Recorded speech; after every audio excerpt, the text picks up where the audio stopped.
listening to the Vegetarian Society podcast. I'm here talking to GazOakley, the avant-garde vegan. Thanks ever so much for talking to us. We've been really excited to get in touch with you. And we've been having a great time looking through all the recipes as well. We were wondering, who inspires you in the kitchen? Who gets you fired up when you're thinking about food? Very good question. I'd say I did have some inspirations before going vegan. When I was a young chef, I looked up to people like Margaret Pierre White and Gordon Ramsay. But now that I'm vegan, there isn't really a celebrity top chef like that out there, to be honest with you. Especially in the mainstream, media and stuff and on TV. My main motivation really is to try and is the cause that I'm sort of working for. Trying to save as many animals as I can, encourage people to go vegan. It's just that sort of mission that I'm on almost. So it's not so much a person, it's more of the cause that I'm sort of I'm working for. And where do you get your ideas for flavours? For instance, you're going away travelling. Do you think that will influence you when you're coming back and you're starting to look at recipes again?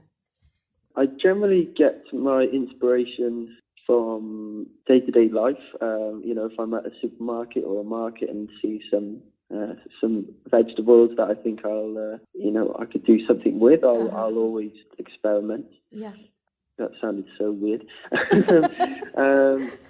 Or generally just like looking back on nostalgic flavours, things that I miss, textures that I miss, trying to recreate them and make them vegan is something that I do often. You'll see lots of things like that on my YouTube channel, and the thought process behind that is if I kind of miss that sort of texture and flavour, potentially other people and non-vegans will maybe think to themselves, I can still get that taste and that texture. I'm going to give vegan a go. So that's why I do it. Right.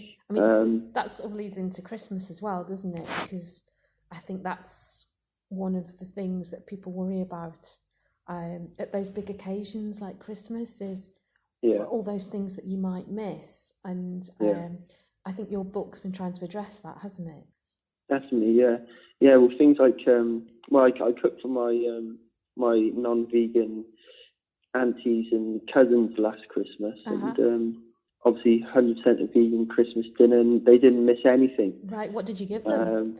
I did the no turkey that's in my Christmas book. I did the cauliflower cheese. I did the stuffed squash and a huge array of sides and things like that. But people would always say stuff like, I could have a vegan Christmas, but I'll miss the pigs in blankets. So that's what encouraged me to make a pigs in blankets recipe, which is in the book. So often I get comments on YouTube saying, "Oh my God, you're vegan. Why do you still want to make meat-like things?"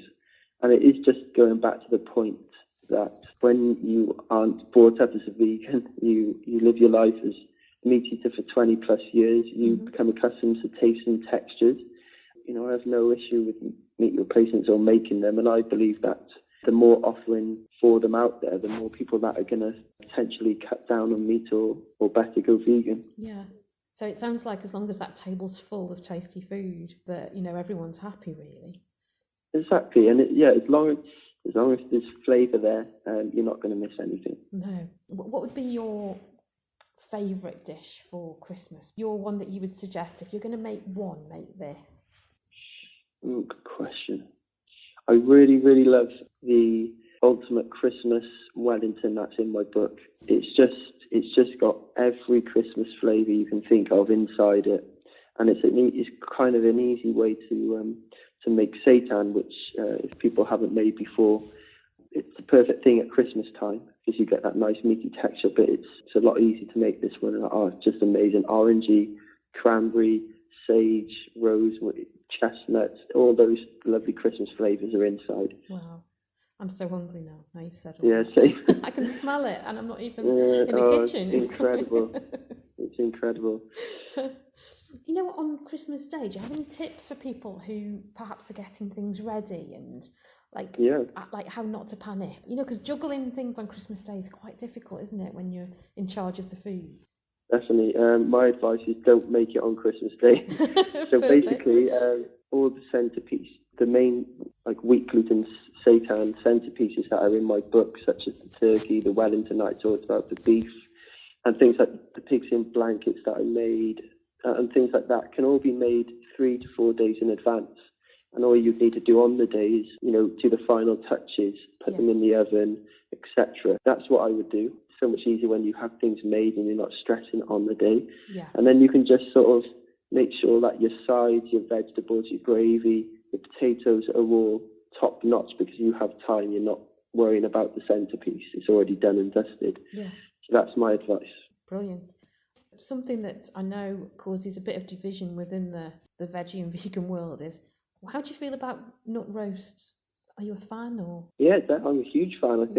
I think what's put people off nut roasts is that people have bought supermarket ones, and supermarkets don't really have a top chef in the kitchens trying to bring out the flavours at every stage when they're making these nut roasts, and they don't really care about texture and things like that. Mm-hmm. You can nut roasts are absolutely incredible, and the one that I have, I keep plugging my book, I'm afraid, but the one that's in my book, I've done a nut roast wreath, and it's almost like a meatloaf because the way you get texture from the pulses, the lentils, the nuts, and it's absolutely beautiful. I cook it in a wreath mould, and just the crispy edges are just incredible. It's so tasty. Nice. It's all about seasoning, really, and making sure you've got enough substantial textures in there to make it wholesome, really. Yeah. And if you were giving people a sort of tip on not just Christmas, but a key couple of ingredients that you definitely need in your kitchen if you want to create some good vegan dishes, what would be your sort of 3 top ingredients that you have to have in? Well, I guess sea salt and pepper. I think any chef would say that. You need that to bring out flavours from the dish. Often home cooks don't know the importance of adding seasoning. If you season at every stage, so when you say, for example, you're making a soup, you would season when you cook off your onions and garlic, and you'd add seasoning then to bring out the flavour. Then when you add all the rest of the ingredients, you season again, and you'd season at the end. And that the salt and the pepper just brings out the flavours.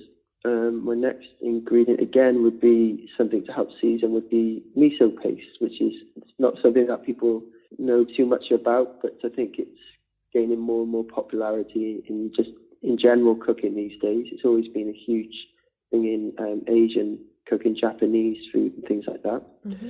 But miso paste is an amazing way to bring out flavours and add seasoning and a depth and a bold umami flavour to dishes, which is really important in vegan cooking because we don't have meat to bring umami flavours. I use things like miso to bring that out. Right, that's interesting. The third one, I couldn't live without chickpeas, really. So, yeah, just chickpeas for them being such a great ingredient just to make a quick meal, especially ones out of a jar and a tin, of course. Yeah. You can make a quick curry, you can make quick hummus, you can make falafel. You can make so many things with just chickpeas, and they're great. So, yeah. Actually, that brings me on to when we asked around the building as to what sort of questions to ask. One of the things was, what simple dish would you recommend to make when you don't really have time to cook? If you come in from work and you're like, I need to make something, or I could get a takeaway, but actually I really want to make something. What's your go-to one? In that case, I would just get everything out of my vegetable tray in the fridge, whether there's pepper, half a courgette, a red onion, bit of broccoli, spinach, a few tomatoes, and you've got a bit of tofu there. I would just literally, I think personally in my fridge we have like that stuff all the time, so I think hopefully other people will do too. And I would just make a nice stir fry. I'd throw some soy sauce in there, maybe some peanut butter, some sesame seeds, just make a quick stir fry. I'd maybe grill off the tofu separately and then just serve it with some rice. That is like a quick, nice, tasty stir fry. Or if you want to spend a little bit longer, if I had a tin of chickpeas, a tin of coconut milk, and some nice Indian spices, I'd sweat off the onions and some garlic and a chilli if I had all that. Mm-hmm. But if I didn't have a chilli, I'd add some chili flakes, and then I'd add all the spices and make a quick chickpea curry. That would probably be my quick thing. But the important thing thing is, what I'd like to say with when it comes to vegan cooking, is terribly difficult when you don't think ahead and don't have ingredients in your fridge. So Right. I know that's quite hard when people have busy lives, but another thing you can do is buy frozen vegetables and things like that. You can buy frozen peppers, and peas and broccoli, which can all be made into a quick stir fry if you're ever in a rush. Yeah. But it's really important in any type of cooking to have a decent amount of ingredients in your fridge or freezer, so that you don't just turn to that convenience food that isn't vegan. No, that's a good tip, actually. Your channels that you do a lot of work with YouTube, and Yeah. and one of the things we were wondering is, when you're making your YouTube films, they always look so slick and amazing. Mm-hmm. And Thank you. we wondered, how long does it take on average to produce, say, a recipe film? You know, is there a lot of work that's going on behind the scenes? I think people like to know a bit of that behind the scene knowledge, really. It's a huge amount of work, and it does take its toll. I get literally exhausted after filming. So I film around 4 days every 2 to 3 months, and I film 12 videos in those 4 days, so 3 videos a day. It's a nice system really to have, because after those 4 days are done, I can focus on other bits and bobs that I've got going on. But those 4 days are very, very tough. I'll tell you the full process if you like. Yeah, go for it. Of course, I'd have to start off by hiring the studio where I film my videos. I can't film at home just yet because I'm all over the place. I don't have a kitchen of my own. I hire the studio, I hire my crew, and then you have to hire things like a makeup artist, lighting, kitchen assistant to help me in the kitchen. Now I have to have 2 of those as well. Then I need to organise clothing, making sure I have enough clothing for each videos. Then hire things like bowls, plates, props and pans, and making sure I have enough gear in the kitchen. Mm-hmm. And then it's a trip to London with all the equipment. Oh, also I need to hire accommodation for my crew and myself. Right. Then it's a trip to London to get to the studio and set up the set. And then it's 4 days of filming, 3 recipes a day. And generally, depending on the size of the recipe, I'd say it usually takes anywhere from 1 hour to 2 hours to film each video. It's not a case of where we're cooking multiple amounts of the same dish, because that would obviously create a lot of waste of food, whereas that's how they do lots of TV shows, but they probably would have all day to film one recipe. Yeah. I just have the 1 or 2 hours. I only make one dish, and hopefully I don't mess up during that take of it, and we can get the perfect results just by making one dish. There's a lot of eating involved, there's a lot of cleaning up and washing out equipment and things like that, but it is really fun. The results of the videos are improving constantly. I keep trying to improve every time I film a new season of videos.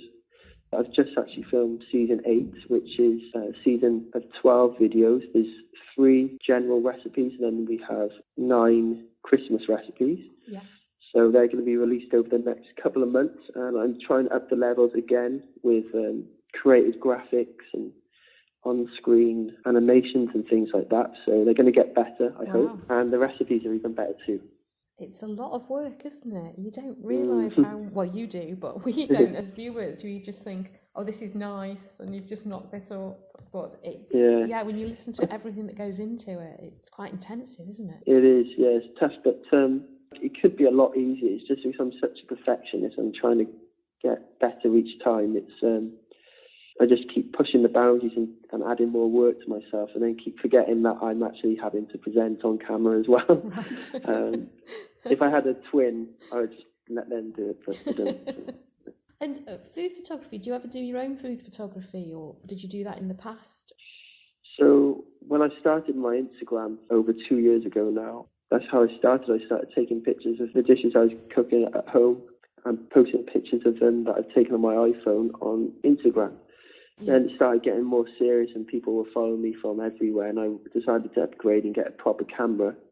Didn't know how to use it at all, but I learned on YouTube and started taking much better quality pictures of the food, and I invested in props and backgrounds and things like that, so the pictures were actually getting a lot better. And it got to a stage where I was actually getting asked by companies to do specialist food photography for them, Right. which was obviously a great feeling. And at the time when I didn't have YouTube or anything, I did that to keep going, to make a bit of money on the side. So that's what I was doing. Still to this day, I do a lot of my own food photography when I get a chance, but I am so busy these days that I'm away from home and I can't do these pictures. I'm lucky that during the video shoots that I do, I also hire a photographer to come along. So as I'm cooking up my food, I'll make sure I present it beautifully and put it on nice backgrounds and things, and then the photographer will get some lovely pictures of the food so I can post that on my Instagram accounts and website and things. And also, because I've done 2 cookbooks now, I worked with the most amazing food photographer, Simon Smith, who shoots the pictures for my book. And I'll often post those on my Instagram now. So between my own food photography, Simon Smith, and Peter, the photographer that comes along to my video shoots, I have enough food pictures to last me. Yeah, it's great. Obviously, I would never upload a picture of food that I haven't food styled or cooked myself. I would never, ever do that. So everything I post on social media is all food that's been cooked by me and plated up by me. It just may not have had a button pressed by me on the camera, but I still do my own food photography too. Well, yeah, we love seeing it, so it's keep going. Thank you. No, you've become vegan and you've been vegan for a while. Have you noticed any differences with your health or, your fitness or anything? Especially when I first went vegan, I felt a lot sort of cleaner. I don't know how to describe it, but I felt a bit cleaner. I felt a lot lighter. Yeah. I felt a lot more energized and not so run down, I guess, when your body's digesting a lot of meat, and especially before going vegan. Because I went vegan overnight, and prior to that I was eating lots of meat and dairy because I was actually weight training, so I was eating a huge amount of protein. And as soon as I quit that overnight, I felt a lot sort of fresher and more vibrant and a lot less run down. And now I just feel normal, I guess. I don't, you have just some every day, good days. You have some good days, you have some bad days. And the most important thing is psychologically, really. It's that you're not harming anything, you're living compassionately, and you're having a good effect on the planet and for animals. Just that, really. Yeah. What's the worst present you've ever had as a vegan? I don't really get too many presents, which I don't feel I need anything really, so it's fine. But the first year going vegan, I had those gift sets of cosmetic things like deodorants and things. I got something like that, and my family didn't know that products had to be cruelty free and things like that. Luckily now they really search it. And the good thing is in the supermarkets these days, there's various brands, there's those gift sets out there these days that are made by brands that don't test on animals and are cruelty free. I think there's one called Bulldog that I get every year now, which is great. And on your Christmas menu this year, will you be having a special dessert, or do you like to end the meal with a traditional Christmas pudding? Yeah, definitely do. Christmas pudding's lovely. I did make some profiteroles that are in my Christmas book, which are absolutely amazing. So maybe I'll cook them up for the family. Nice. They are really good. What's next for you, Gaz? Are there more books in the pipeline, or? Well, in the short term, I've been on this amazing book tour going over. The first stop is Bali in Indonesia, where I'll be doing some cooking demos at Bali Vegan Festival. I'll fly from there and go to Canada and do a few more festivals, and then travel around America as well for a few weeks, which is obviously a dream come true. Just to be able to travel is something that I've always wanted to do. I left school at 16 to become a full-time chef, and I did it for 4 years, and that is a dip in the ocean when it comes to the chefing industry. To be able to not step back in the kitchen and doing 80-hour weeks to gain experience, but to be able to travel as well, I think is another amazing way to learn and soak up cooking and cultures and things like that. So I just want to use travel as a way for me to learn more about cooking. So if I can do that whilst working and touring, is amazing. So I'm going to be eating out regularly. Then in the long-term future, my goal is to announce a restaurant when I reach 1 million subscribers on YouTube, and I'm now halfway there, so I'm just over 500,000. So that's the long-term future. I think that will probably take around a year. Maybe a year and a half. But in the meantime, I'm working with some big restaurants in the UK. I'm creating menus for them, and I've just become executive chef of the burger restaurant in London, and they're really, really good. So I advise people to go down there to taste some of my food before I open a restaurant. And yes, definitely more books in the future. Not in the short-term future, though. I'm going to leave it for around a year or two, because I've done 2 in 1 year now, and I want to learn more. I want to soak up more culture. Although I could write a recipe book today, I think not today, but I could start one today. I'd like to learn more for a bit. I don't want to, drag myself down and get so stuck into a book that my mind isn't open to learning other things. So I want to learn some more. I want to travel. I want to explore new things on my YouTube channel. So I don't want to be just put in the box of a vegan chef. I want to explore my other passions, which is ethical fashion. I want to do some fashion videos. I want to create my own line of clothing. I want to add some more travel stuff to it, and I want to get back into my fitness stuff. So I'd love to do fitness videos and just show people how to live a really good ethical life, and just make the vegan gang even more cooler if I can. It all sounds brilliant. I feel quite exhausted listening to it, but very inspired as well. So. I hope that I can put it all into fruition. I don't see why not. You'll just stay tuned to my social media. Yeah, definitely. Well, thanks ever so much for talking to us, Gaz. That's been really interesting. Well, thank you. Yeah, we can't wait to share it with people. Thank you for all the hard work that you guys do. So it's great. Thank you.